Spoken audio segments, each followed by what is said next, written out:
You're locked on to Hans Olsen and Scotty Chin. That's right. Yeah! On 97.5, the KSL Sports Zone. Hans and Scotty, 97.5, the KSL Sports Zone. That's good. All right, yeah. Nothing gets me ready to talk NFL football more than this. Let's go. This song used to have meaning. I know. Still gets me, though. Yeah, for sure. John Breech is going to join us coming up here in just a moment from CBS Sports. Get his thoughts on the crazy NFL weekend that was. All those playoff games were just fantastic. Fantastic. Lloyd, you can bring this down. We're kind of done with this. Like all the way down. All the way down. There we go. Yeah. You don't like it? You're not David Bowie? Well, no, it just doesn't really get me all It's not the fit fired of the up NFL for football. Yeah. It was one of the best wildcard weekends you could try to draw up. That's what a wildcard weekend is supposed to be. Every game. Yep. Every single game was competitive. Even the Chargers, with 5 minutes left when they had that possession when Herbert fumbled. Yeah. Even the Chargers, with a touchdown, make it a one possession with 4 minutes. Yep.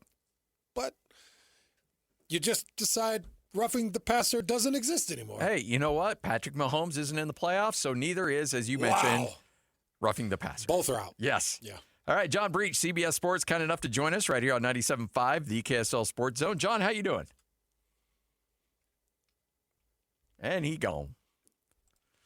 Yeah, both are out. And that shot that Herbert took is as hard on the chin shot as I've seen a quarterback take in a long time. That dude looked like he was dead after some of those hits in that game.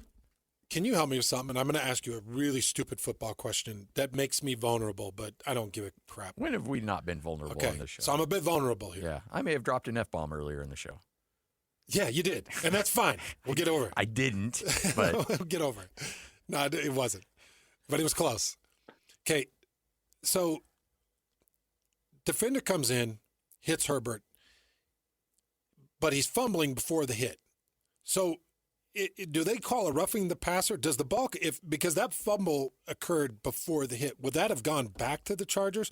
Or would that have been 15 yards? No, I think once the ball's fumbled, he's open season. I think once that ball's out, there's no more. Okay, so you can just pop it. That's my thought, but, every now and then, I'm no Gene Statador. I mean. Well, either is Gene. Yeah, no doubt. He's just walking the company line. He's just like, all right, what do you want me to say? Yep. Okay. Yeah, We'll do it. Troy, you're spot on that one. Yep. John Breech, CBS Sports, kind enough to join us. John, how are you?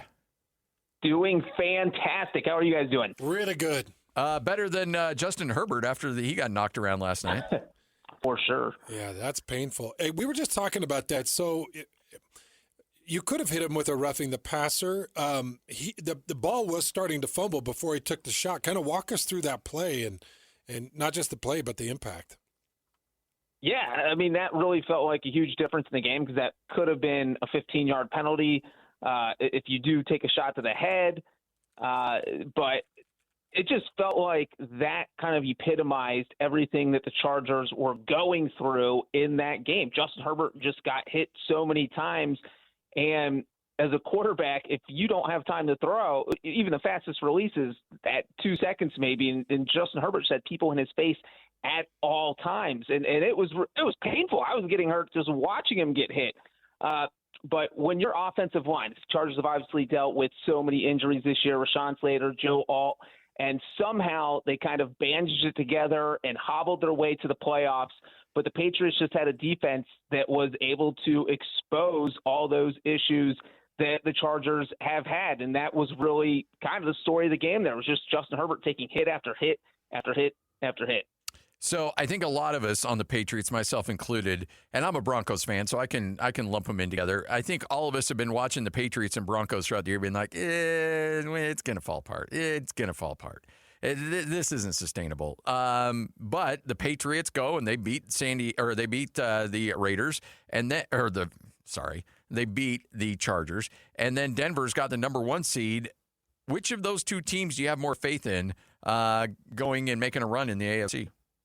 Well, I agree with you. It does feel like that both of these teams kind of feel like a house of cards just waiting to crumble down, and that will happen at some point. And you look at the Patriots kind of lucked out with the perfect draw in the wild card round with a beat-up Chargers team, and now they're either going to face the Texans or the Steelers, and so it gets a little bit more interesting. I would say if the Texans win tonight, that's going to be a tough matchup for the Patriots because they haven't seen a defense that good really all year. And then obviously the Broncos have a tough matchup with the Bills, but Bills only getting 5 days of rest before going in there. The Broncos coming off a bye, so there's certainly be fresher. But I don't know which one is going to go further. I don't think either of them is going to get to the Super Bowl. So maybe one of them gets to the AFC title game, but I see both of them going down at some point before we get to the Super Bowl.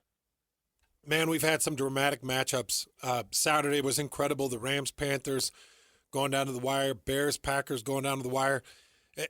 To this point, what's been your favorite game? What's captivated your mind the most? I thought the Rams-Panthers was the most surprise. Obviously, tons of drama with the Bears and Packers and tons of drama with 49ers-Eagles, but just because the Rams-Panthers game was so unexpected. You had a Rams team that lost to Carolina back in November, so you knew they weren't going to be overlooking them. They knew the Panthers were tough. They knew they could give them a game. And somehow Carolina still came out and had a 4-point lead with 2 minutes left. So I just thought that was absolutely stunning, and that Matthew Stafford really looked average for most of the game. And, granted, he did sprain his finger, and that definitely didn't help things. But for him, and we had all the MVP talk all season, for him to come up in the clutch on that final drive and then throw a touchdown pass with just, 38 seconds left, that's what you have to do in the playoffs. You have to come up and make the big plays. And I thought that was the most entertaining game just because it was the most kind of unexpected. We talk about teams like the Chargers that were just beat to hell. The 49ers have dealt with injuries as much as anybody, if not more, the entire season, but yet they're still able to get a victory. Kittle's, rips up the Achilles, so his season is done.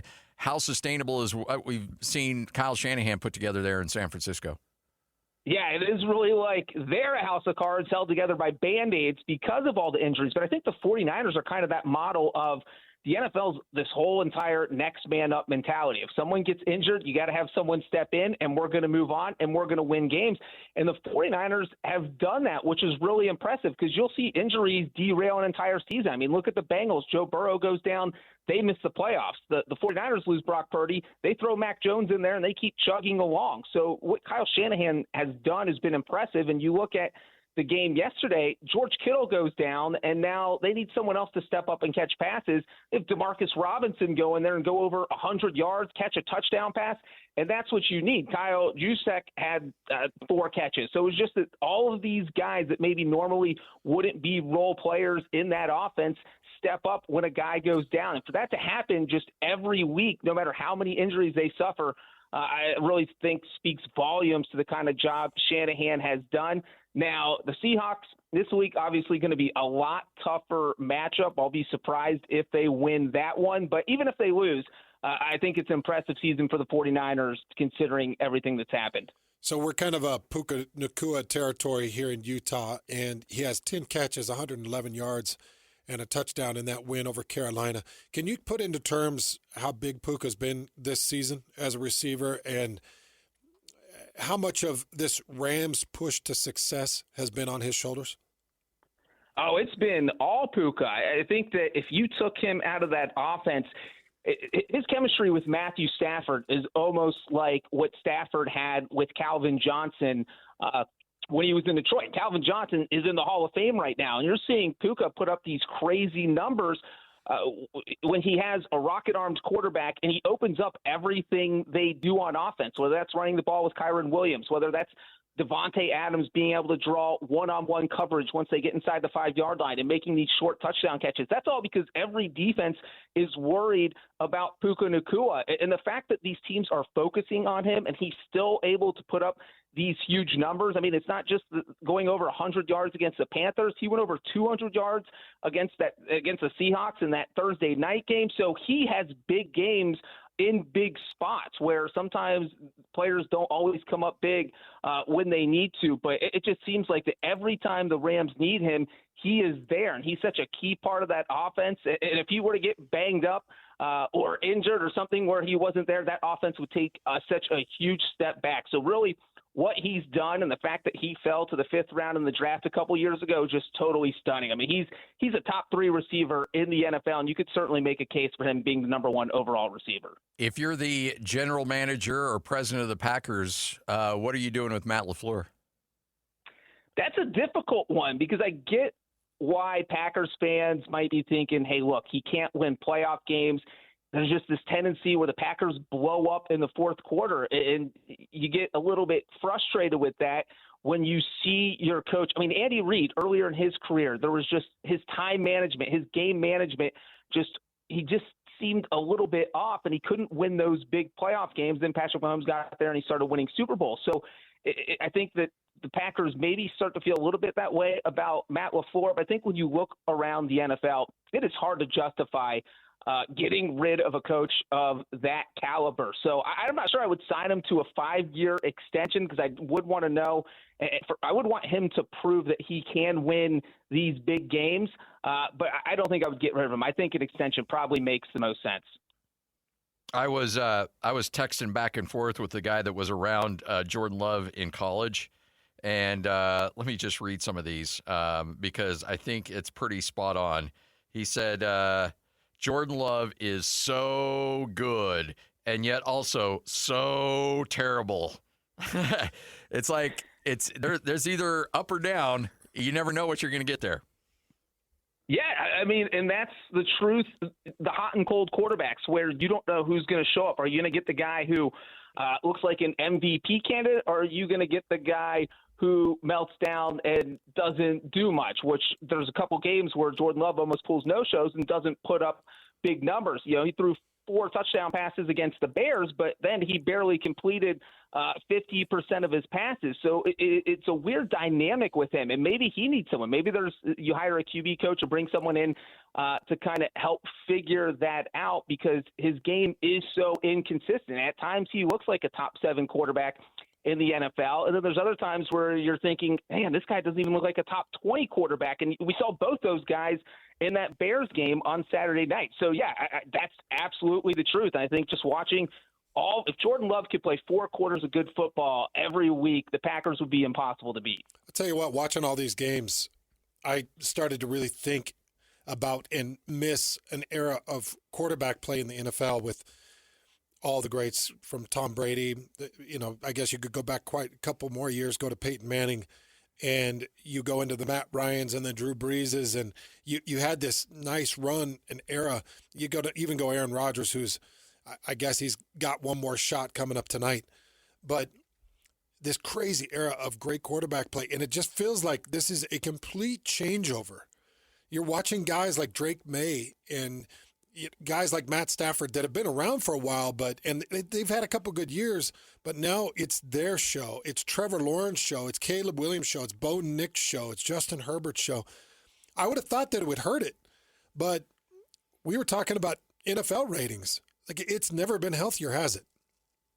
No, I mean, everybody is watching right now. The NFL's never been more popular, but it is interesting to see kind of the torch passing between that prior era of quarterbacks and what we're in now. I do feel like Matthew Stafford, he's the dinosaur now. He's kind of the last of those classic pocket passers. He's 37 years old. We don't know how many more years he's going to be playing. And then we've kind of flipped over to every quarterback needs to have some mobility to their game, so you don't have a lot of those classic pocket passers anymore. Brock Purdy's probably in there, but even he's mobile. Joe Burrow's probably in there. But you do have these younger guys who can run around. I mean, Josh Allen versus Bo Nix in the divisional round is a great example of that, or Jalen Hurts winning a Super Bowl last year. And so it does feel like the quarterback dynamic has totally changed. And because of the way offensive coordinators are designing their offenses, the way quarterbacks also learn in college, it doesn't feel like we're ever really going to go back to just the classic pocket passers. I think there will be, every few years, there'll be that guy that comes along, someone like Burrow. But for the most part, the future at the quarterback position are guys who are mobile, guys who can throw, and the dual threat guys who can win you games with their arm and their legs. All right. I've told Lloyd I've actually been excited to get you on because I want to ask you this question because I think you're one of the few people that can answer this question correctly. Your dad, longtime kicker for the Cincinnati Bengals. What does he say about this world of kickers where a 55-yard field goal now is a chip shot in the NFL? Well, it's crazy because we text all the time, especially, Cam Little goes out and hits a 68-yard field goal. I have my dad texting me before the ball even goes through the uprights. And I'll just say he is in absolute awe of what these kickers are able to do now. Because back in his day, he kicked from 1979 to 1992. I think there were only 2 or 3 field goals over 60 yards in that whole span by anyone. And now you're getting 5 a year. And so with the kickers, they're just so much more athletic. And they're limber, they're stronger, they can kick further. And then obviously you had a little rule change this year, so the footballs are a little bit softer, a little bit easier to kick. And so now you have just created this situation where teams are in field goal range as soon as they get to the 50-yard line. And when you add that to the fact that a touchback goes out to the 35-yard line, teams only have to go 15, 20 yards to be in field goal range. So it's really kind of completely changed what teams are doing, especially if you have a Cam Little or a Brandon Aubrey or someone who can consistently hit from beyond 60 yards. So it is a wild dynamic that has been created with all these great kickers. Yeah, we have 2 missed extra points in a single game last night. Was that 49ers Eagles? I'm trying to remember the 2 missed extra points. Well, not yet. Yeah, Jake Elliott missed one, and that was a big one, obviously, because that was a 23-20 game. If he hits that, the Eagles only need to get a field goal toward the end. And then, Brandon McManus had a total meltdown against the Bears, 2 missed field goals, a missed extra point. Obviously, all of those were costly. And so look, once you get to the playoffs, there's no way to kind of replicate the pressure of a playoff kick. You never know what you're going to get from a kicker in the playoffs. Brandon McManus had only missed 1 postseason kick in his entire life, and he missed 3 in the same game. Cam Little missed the 54-yard field goal right before that bizarre halftime stuff in Jacksonville. He hit 67-68 during the season, but you put a rookie or a second-year kicker in his first playoff game of his career, and he misses a kick that he would usually make. So watching a kicker kick in the postseason, to me, is just interesting because there is so much pressure, and you never know how it's going to go. Can A.J. Brown return to Philadelphia, or is that marriage got unsolvable differences there? And this feels like if you called your wife fat. It just feels like it's over. You're done. The divorce is happening. So I think that A.J. Brown, I would have a hard time seeing them resolve their differences. I mean, it's not just what happened against the 49ers. You have A.J. Brown kind of yelling at Siri on the sideline, but that's been going on all year. It seems like every other week there was some sort of drama with A.J. Brown complaining about the offense or yelling at someone on the sideline. It just seems like he doesn't want to be there anymore. So I would be surprised if he returns to Philly. How does this game work out tonight?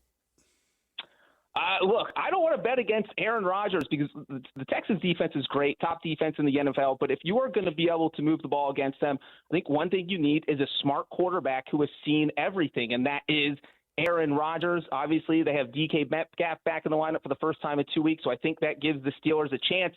And the Steelers haven't lost a Monday night home game since 1991, and so just little things like that. I understand why they're the underdog, but that makes me want to pick Pittsburgh. But I do think the Texans' defense is just too good. I think it's going to be a low-scoring game, and the Texans probably win by 3. I'll say 19-16 Houston. Well, we appreciate your time. Thanks for hanging out with us as always, and enjoy this next round. Let's do it again soon. Great stuff, John. Yep, thanks for having me, guys. That is John Breech, CBS Sports, right here on 97.5, the KSL Sports Zone. Do you miss that golden era of QBs that I was going through? A little bit. Remember, we were talking about it as it was kind of wrapping up, and we were saying, I think at that time there was 5, maybe 6 Hall of Famers that were rocking and rolling at one point. Yeah. And to see them all go, there's some good quarterback play. Don't get me wrong. I think Stafford as the old dog is good. Bo Nix, I think, he's entertaining. He's exciting. That's true. But I missed the. Well, we haven't seen him play in the playoffs. No. So What I say, entertaining, meaning it could be really good or it could be really bad. No. I'm with you right Like there. the guy said I'm about agreeing Jordan with you. Love. Yeah. So that was just a buddy that said that? Who said that? He could be really good or he could be really bad. Let me, I'll show you here. Seems to be more good than he is bad, though. Yeah, but just in the course of that game, it was like, holy crap. It what was is feast or going on? famine. Yeah. It was big time feast or famine. Oh, okay. Yeah. Well, I would say he's more good than he is bad. He is, but and he's young. yeah. And I love Jordan. Called every play of his in college, but in the course of a game, you saw him look so good in the first half, and then the second half, not so good. And I'm not talking about roller coasters throughout the course of the season. I'm talking about in the course of a game, you can see it with him. And it's, you wish nothing but the best for him. And certainly you and I grew up with that era of Jim Kelly, Dan Marino, John Elway, Joe Montana, Boomer Esiason, those guys. It was a great years. And then, great years of quarterback play. And they kind of handed the reins on over to Peyton, Drew Brees, Tom Brady, those guys. And it seems like those guys are now handing it over to this next group. Yeah, which is Patrick Mahomes, but I don't know what's happening with Patrick and what's happening with Kansas City and how far they're going to tumble and what this injury means to him. Yeah. Because that's a serious injury that he's gone through. Yeah. Late in the season. I don't expect him back until week 10. Well, maybe week 5 at the most. I mean, the medicine we've got nowadays is ridiculous. Yeah. But maybe week 5. He'll go to Germany and inject himself with something and all of a sudden be right back out there and say, let's go. And he might be drinking large amounts of Culligan water, and that'll get you back on the field real quick, right, Colson? That's what I was going to say. Oh, Lloyd needs to turn your mic on. There we go. There you go. That's what I was going to say. Maybe Jordan Love, he got dehydrated in the, during the second half of that game, and he made bad decisions. Yeah, absolutely. See, if he was drinking more high quality H2O, he would have been making better decisions out there. Yeah. Love the Waterboy reference. I do know our High-quality HDO. Kansas City friends did place water treatment in his new home. Yeah. In Missouri. Yeah. Oh, really? That's Yeah. true. There he is. Well, how about that? There's so many really cool things about what you guys do, but the most important thing is if you don't have high quality, it's not a luxury to have a great water softening system. It's a necessity, especially if you're in Utah. Like I live up in Bountiful, and our water is miserable up there. And I know that's pretty much par for the course for most places in Utah. Yeah, absolutely. The luxury is having, a really nice dishwasher or a really nice shower head or having, a great laundry machine, right? But the essential component of those systems is making sure that the water quality feeding those is at the highest efficiency and at the best quality you can provide. And that's where Culligan comes in. Guys, there's a reason that we've been around for 90 years. 90. We started this business in 1936. I think that's before any of us were around. I mean, I know it's before I was around. It's almost before water was invented. I'm pretty sure, yeah, right? Dinosaurs were walking around, I'm pretty sure, drinking Culligan water. That's Or a had long Culligan time been ago. around, at that point, maybe they Colson, would've the fact that you looked not around existed. I don't think any of us were here. I'm like, hey, man, come on. We weren't here. Yeah. Colson. There's 3 bald guys in here and one with a full head of hair, and he's the one that made the comment. But it goes back to the "Hey Culligan, man" slogan, right? Yeah. And you talked about it. It's such an important part of a home's health, right? And you invest so much money in your home. Make sure you make an equal investment into the water that can destroy those expensive appliances. Okay, Colson, can I get a little bit specific with you? Yeah. Because I've got some rental units that have hard water, and I do not have a water softener. But I've never wanted to take on the cost of a water softener for my rental units. Sure. So I've already replaced appliances in one, dishwasher and faucets, because the stinking Hard water buildup. hard water in Eagle Mountain's so bad, like Scotty it is. mentioned. Can you kind of just give me an idea? If I were to go with this almost a rent-to-own plan for a water softener, what are we talking about price-wise monthly to rent the water softener? How does $1 a day sound? Literally, it's $30 a month. That's it. That's it. And we provide salt, delivery for that. I was going to ask you about that as well. because I know there's a lot of people that are like, I don't want to pack this all around you and haul it from a store. Yeah. That can be all brought to your house. That can all be brought to your house, and you pay a small monthly subscription, right? So we call it you subscribe to Better Water, right? So if you want to subscribe to Better Water, that can include a water softener. It can include a drinking water system. It can include salt delivery. And guess what? All the maintenance and all the filter changes are included in that low monthly rate. And then if you want to turn around in a year and say, hey, I love this. Can I buy this from you? Then we'll provide 12 months credit from that rental system towards the purchase price of a new unit.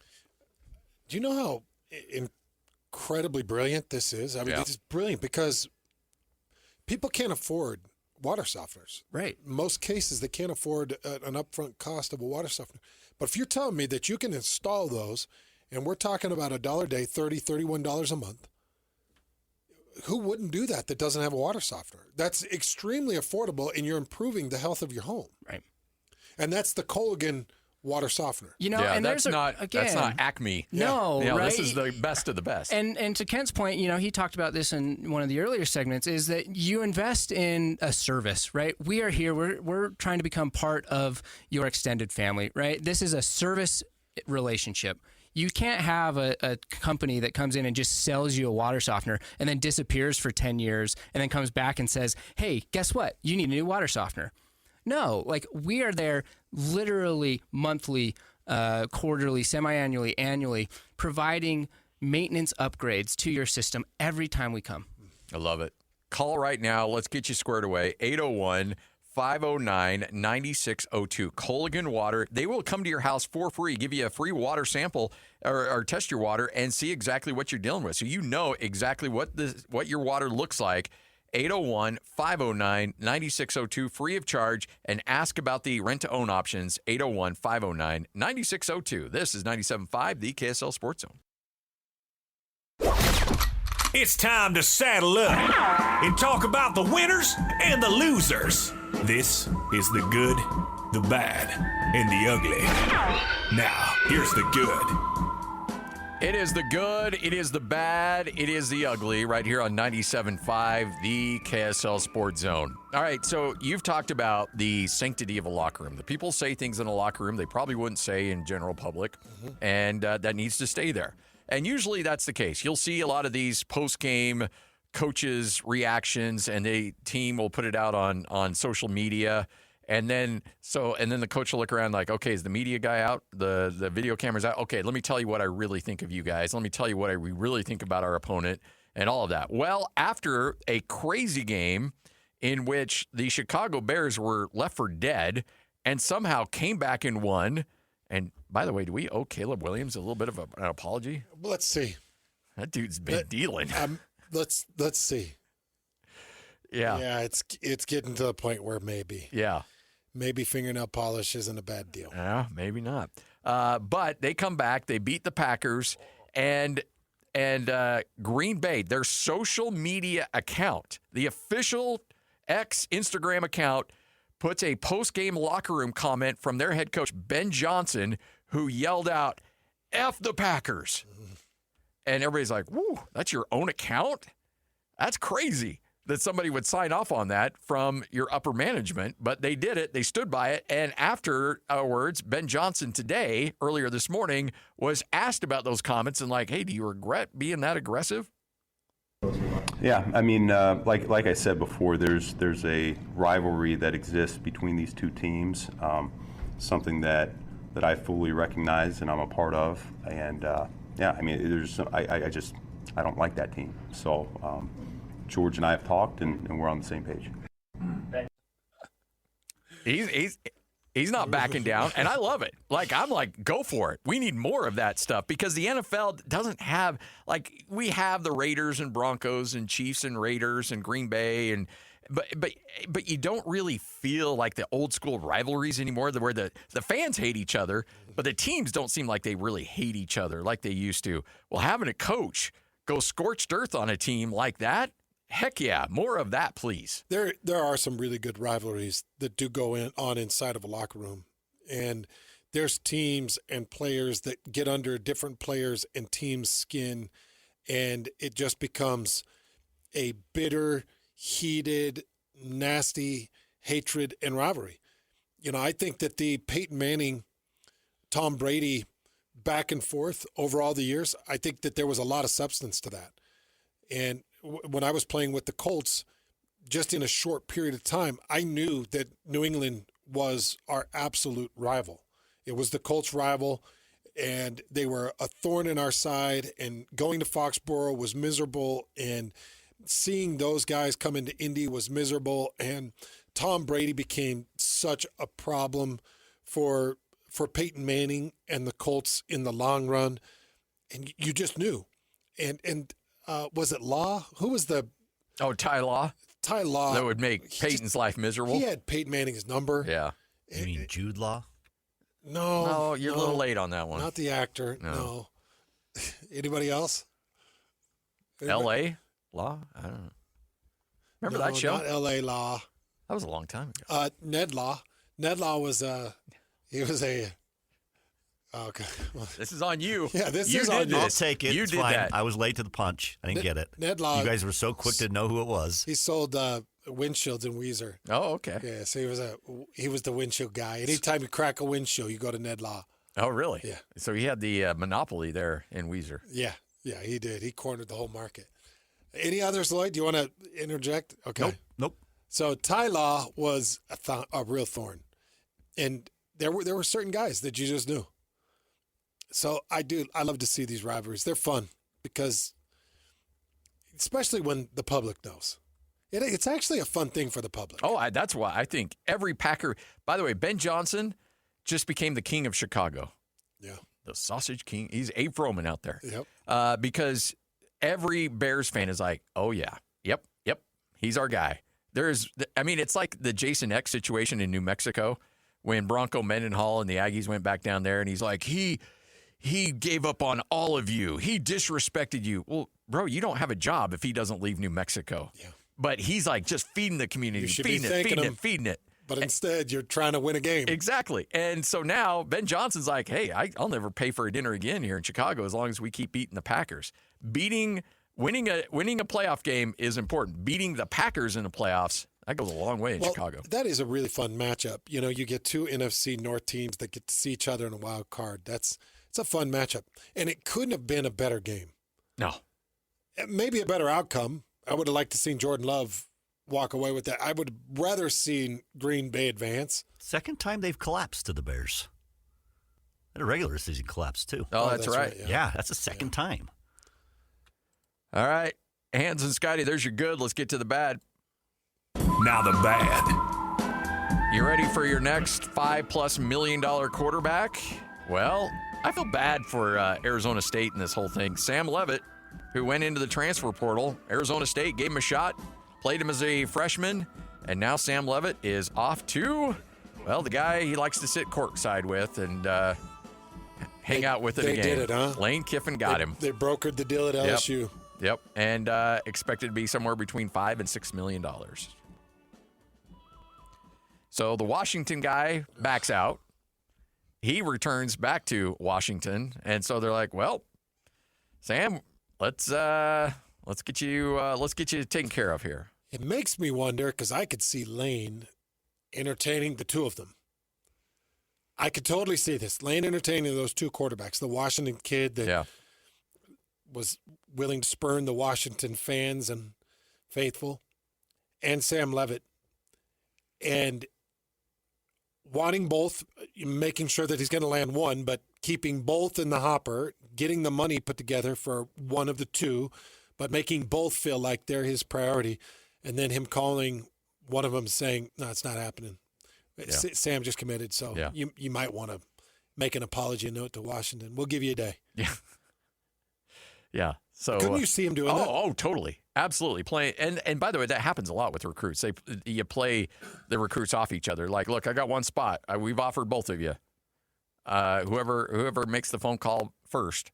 But we need it. But we need it. Yep. So Sam Leavitt on his way. Not official yet, but Pete Thamel reporting like it is done that he will be on his way to LSU. All right, there you go. Good, the bad, the ugly, right here on 97.5, the KSL Sports Zone. A little edition of Whole World News coming up next, right here on The Zone. Go! It's time to span the globe for the hard-hitting news you care about. Well, not really. But hey, at least we found it interesting. This is Whole World News on 97.5, the KSL Sports Zone. We've got the whole world in our hands. You got the whole world in our hands. We've got the whole world in our hands. Hans Olsen, Scott Gerard, 97.5, the KSL Sports Zone. Hey, remember, tomorrow we will be live at Sound Sleep Medical. Make sure to stop by, say hi, 8941 South, 700 East in Sandy. Your chance to, and look, if you're dealing with sleep apnea, let's get it taken care of. Sound Sleep Medical coming up tomorrow from noon to 3. Yep. Love them. Love that whole crew. Yep. So, Scotty, a hurricane is a New Orleans-based drink. It consists of dark rums mixed with passion fruit, orange juice, lime juice, grenadine, and simple syrups, typically served in a tall hurricane glass with an orange slice. And it was made famous in a Jimmy Buffett song called It's 5 O'Clock Somewhere. Oh, that song. Oh, I know that song, but that's where that hurricane line comes from. Okay. Get me a hurricane before I go insane. And he sings that song with another country singer. Toby Keith, I thought. No, it's the guy that sings about the beach all the time. Oh, yeah, the guy that was married to Renee Zellweger for a minute, That's like him. 5 minutes. That's him. Yeah, 3 minutes. Kenny Chesney? Yes. That's him. There you go. 5 O'Clock Somewhere with Kenny Chesney. They highlight the hurricane. It's good memories. All right, so I want to take you back to your apartment with Scotty and Carlos and the rest of the crew. Crazy place. Crazy place. I don't know if you guys were probably, and I'm just going to speak for my college experience, we weren't necessarily known as being the most mindful when it came to the hygiene. No. And so this lovely young woman. I wasn't. Yeah. I'm talking about, me too. Oh, I wasn't. And a lot of guys aren't at that age. Well, this lovely young woman goes to Instagram to talk about her boyfriend, who she really likes, and they've been dating for quite a while. And she's noticed that when he showers, he doesn't necessarily take care of business. And so she's trying to find ways to motivate him, and it's not quite working out the way she hoped. So I've been dating in Austin. It's terrible. But I didn't see this one coming, you all. So, the first time I go to this guy's apartment, we've gone on a few dates, and I notice that he doesn't have soap in his shower. Maybe he's out. I don't know. Don't say anything about it. A month goes by. We've been going on other dates. We go to his apartment. I look in the shower. Still no soap. This is weird. This is really weird. So I ask him and I say, hey, do you have any soap? And he says, oh, I ran out. I don't have any soap right now. And I said, well, how long have you been out of soap? He's like, oh, a few days. And I said, well, what have you been doing? He said, I've been using hot water.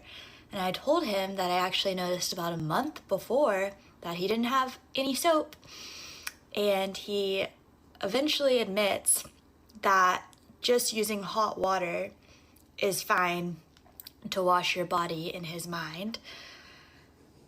So I told him that I did not agree with that and that he needed to get some soap. So he got some soap, and then I went back to his apartment.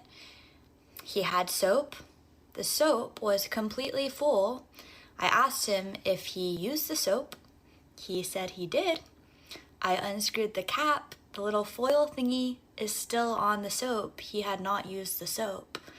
So that's how my dating life is going.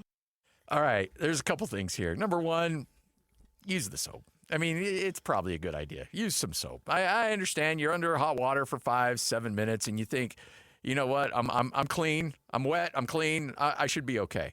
Yeah, a little soap ain't gonna hurt you. But also, you may have dodged a bullet there. I mean, I'd rather wash my life of her than wash my body. Yes. Yeah. That's what I wanted to get. Much rather. I wanted to get the consensus from you guys before I made that opinion. But if you can't handle stinky me, and me at you my don't worst, deserve me. And the fact that she's like, I'm setting a trap for you. No, that's a dirty little trap too. Yeah. It's dirtier than that boy's body. That's for sure. You can't do that to somebody. That's entrapment. Why are you snooping in his bathroom anyways? Stay out of his shower. Why are you snooping? I'm suing, man. He's suing? I'm suing her. Like, really? You're going to set this whole thing up and then you're going to talk crap about me on social media? That's libel, lady. Well, I don't know. If it's true, you can't sue for libel. That's one of the tenets you have to prove that it's not accurate. And he's like, well, I want to sue. Why? Because she said I'm dirty. Well, are you? Well, yeah. You can't really sue. I could smell you in the hallway. I think that she's got a point.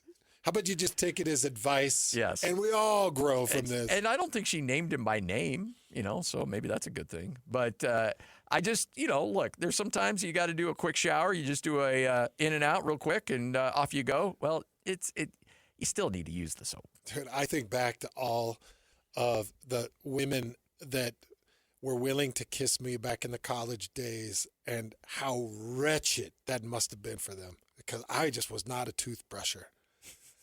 I just didn't brush my teeth a lot. And when I say a lot, I'm saying once a week, twice a week, maybe. Stop it. Stop it. I didn't realize how necessary it was.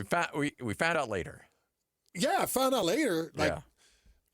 Found out luckily in time for amazing Amanda to find me. But before that, I was really struggling. I had some buddies have to have real honest conversations with me. Well, I think the one thing that you've done is that you've proved to all of us that if you're strong, great at football, reasonably attractive, funny. Oh, funny's the biggest one. Got to make a woman laugh. You got to make her laugh. That you can get away with a lot of stuff. Yeah, horrifying breath. Yeah. Bad body odor. And that's what I tell my 14-year-old. He's starting to, hey, I kind of like this girl. I'm like, starting to see them. Okay, here's the thing. You got dad's genetics. All right, so you're kind of behind the 8 ball a little bit there. Like that I can't help you with. But this is what I can help you with. You got to be great at something. Whether it's sports, whether it's financial security, whether it's just being funny, you have to have something that sets you apart from you can't be mediocre at everything because your looks, nothing you can do about that. I mean, you can go to the gym and do some stuff, but you pretty much are what God gave you. So you got to be outstanding, great in one area and really go all in. If you're the funny guy, be the best funny guy. If you're the smartest, be the smartest. If you're the best, trombone player, be that. Like something that sets you apart from everybody else. You be that, but still there's a level of get for that. Trombone. I don't know. I'm just making stuff up. for all you band nerds out there, look, you're going to probably pull a 5.5 or a 6. But you're right. Come on. But you're right. If you're Yo-Yo Ma of the trombone, you're going to pull something. You'll get something. Yeah. But also, too, brush your teeth. Yeah. It really was a game changer. When I figured that out, that was a game changer. I was like, oh, I'm in another stratosphere here. Yeah. And I told you that one of my teammates yelled at me in the huddle. Byron Frisch just chewed me out in the huddle during a game. Because of your breath? Yeah. He's like, you've got to breathe in a different direction. In the huddle. Like, we're in the huddle. Rob Morris is putting in the plays. Like, breathe in a different direction. Your breath reeks. In a huddle. During a game. No. That was Byron. Oh, Byron. Yeah, sorry. But that was Rob Morris' days. Oh, yeah. Yeah, I had some really But here's the thing. Like, I don't know. Like, I talk to a lot of athletes in post-game, and there's some wretched breath. But that's probably because of what you've been doing and all that. It's crazy, isn't it? Yeah. I think nerves make your breath bad. It gives you bubble guts, makes your breath bad. I think the lack of brushing makes your breath bad. No. But like, just saying. There's somebody that I've worked with in the past. Oh, sorry, everybody. Camera's still working. Sorry, the camera's still on. Sorry, Jake. No. Oh. I think you did. No, did you say that out loud? No, not on staff in the sports world where I will, where I used to do post-game interviews. I'm like, whoa. And this guy had solid white teeth, but you can tell throughout the course of the game, I don't know, a lot of yelling, screaming, I guess. I don't know. Physical exertion makes your breath stink, Lloyd. Yeah, Lloyd, back off. But good water can really help that. Yes. This is 97.5, the KSL Sports Zone.